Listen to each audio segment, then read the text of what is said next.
I'm John Hancock of the West Plains Water Coalition. This is Water Watch. Barbara Morrissey is a toxicologist with the Washington Department of Health.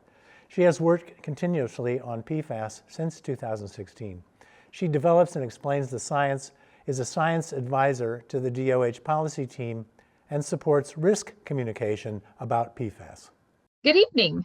My name is Barb Morrissey. I am a toxicologist with the Washington State Department of Health, and I work on PFAS issues across the state.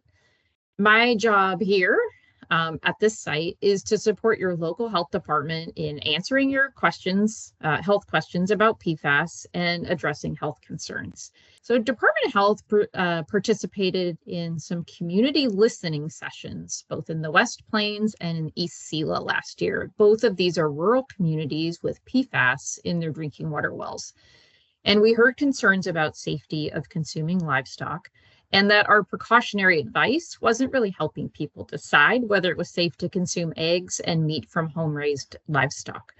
So in response, we partnered with the USDA, that's the United States Department of Agriculture, to offer a small testing project.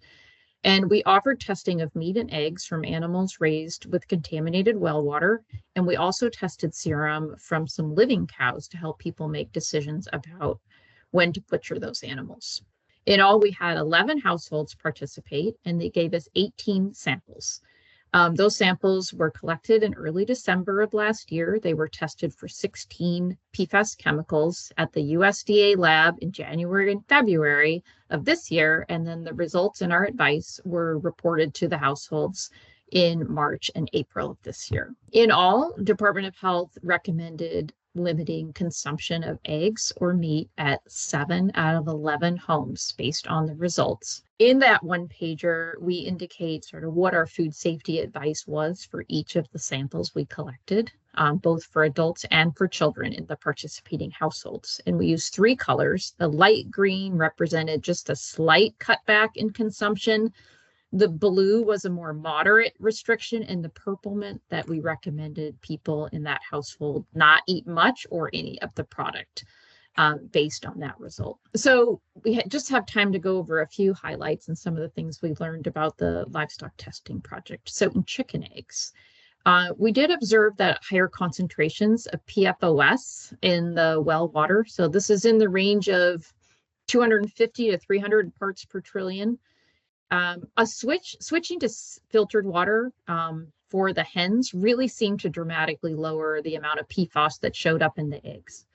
So these 2 homes that are circled here both had PFAS in their well water at that same range, 250 to 300 parts per trillion. But the home on the left had installed a filter more than a year before. And so you can see that the levels that we saw in their eggs were much lower than the household that was still feeding them unfiltered water. And then we had a bunch of homes that were in the range of like 60 parts per trillion to 100 parts per trillion of PFOS, and we saw much lower levels in their eggs. These levels were sometimes still high enough to recommend a slight or moderate consumption restriction.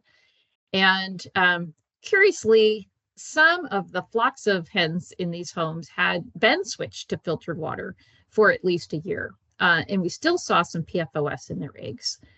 There was only one flock with no PFAS detected in the eggs, and in that home, in addition to the filtered water, they had laid a thick layer of pine chips on the floor of the coop and the pen. And what we think is going on here is that when PFAS are in chickens, they will shed it in their poop. And PFOS will stay in the soil for a long time. So unless we stop their exposure to PFOS in the water and the soil, the chickens will continue to swallow PFOS when they peck at the soil and they eat bugs and worms that are living in that soil. And this is supported by some research that the state of Maine is doing right now. So we think we might need to move the coop and the pen to really eliminate that soil pathway.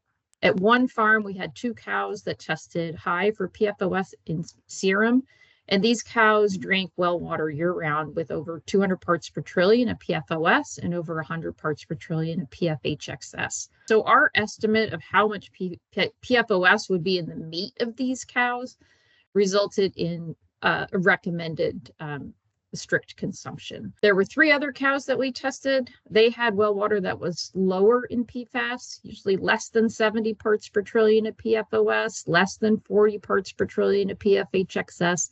But also, these cows had other sources of water that they drank from at least half of the year.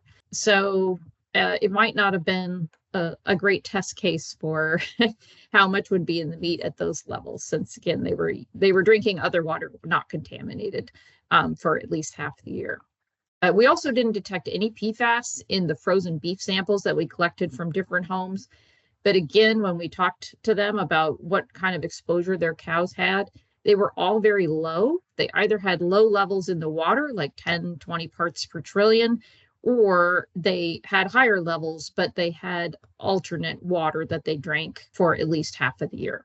So we really need some more testing information on beef and cows to figure out what might be in the meat at these lower levels. All right, let's get to the key things you can do to reduce PFAS exposure in poultry and cattle.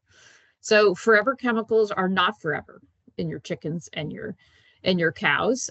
They will shed the PFAS from their bodies once you stop the exposure. So switching the animals to filtered water, and for chickens, moving that chicken coop and pen to a new area, we think are probably important interventions.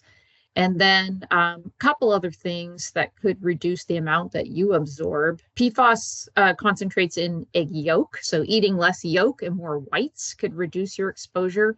PFAS concentrate in organ meats of animals, so avoid eating liver, kidney, and any products made from the blood of animals. And then don't use manure from contaminated animals to fertilize your food gardens. We were able to give individual health advice, and that was very much appreciated by our participants in this study. We did show that livestock can be an important source of PFAS exposure when private wells are contaminated. We showed that direct testing of livestock products can provide more specific and actionable food safety advice. And I think we showed that at rural PFAS sites, we really need some funding for further assessment and to mitigate these kinds of exposures in home-raised livestock. For the West Plains Water Coalition, I'm John Hancock.